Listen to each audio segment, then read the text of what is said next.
Hello friends, આજે હું તમારી સાથે શેર કરીશ કોઠાની ચટણીની રેસિપી. તો કોઠાની ચટણી તમે ઘણી ખાધી હશે, એકવાર આ રીતે જરૂરથી ટ્રાય કરજો. તો સૌથી પહેલાં અહીંયા મેં 2 મીડિયમ સાઇઝના કોઠા લઈ લીધા છે. કોઠાને આપણે કઈ રીતે લેવા એ હું તમને અહીંયા 2 ટ્રીક બતાવું છું. પહેલું તો જ્યારે તમે કોઠાને લો છો ત્યારે તેમાંથી ખાટી મીઠી સ્મેલ આવે અને મોઢામાં પાણી આવી જાય, તેનો મતલબ કે આ કોઠું પાકું છે. બીજું કે જ્યારે તમે કોઠું લો છો ત્યારે વજનમાં હલકું હોય ત્યારે એ પાકું કોઠું છે એમ સમજવું. તો હવે બંને કોઠાને આપણે તોડી નાખવાના છે. એક કોઠું મેં તોડી નાખ્યું છે અને બીજું કોઠું પણ એ જ રીતે આપણે તોડી નાખવાનું છે. તમે જોઈ શકો છો કે બંને જ કોઠા અંદરથી પાકા છે અને તેનો આ રીતનો કોફી પડતો કલર હશે, એનો મતલબ કે તે એકદમ જ પરફેક્ટલી પાકા છે. સૌથી પહેલાં કોઠાનો જે પલ્પ છે એ આપણે મિક્સિંગ બાઉલમાં લઈ લેવાનો છે.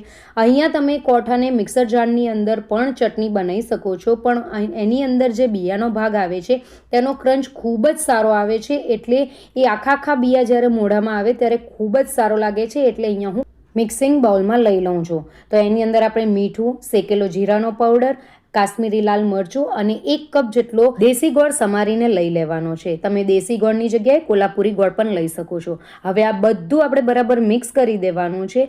જેમ જેમ તમે મિક્સ કરશો તેમ તેમ ગોળ મેલ્ટ થતો જશે અને ચટણી આપણી હલકી થતી જશે.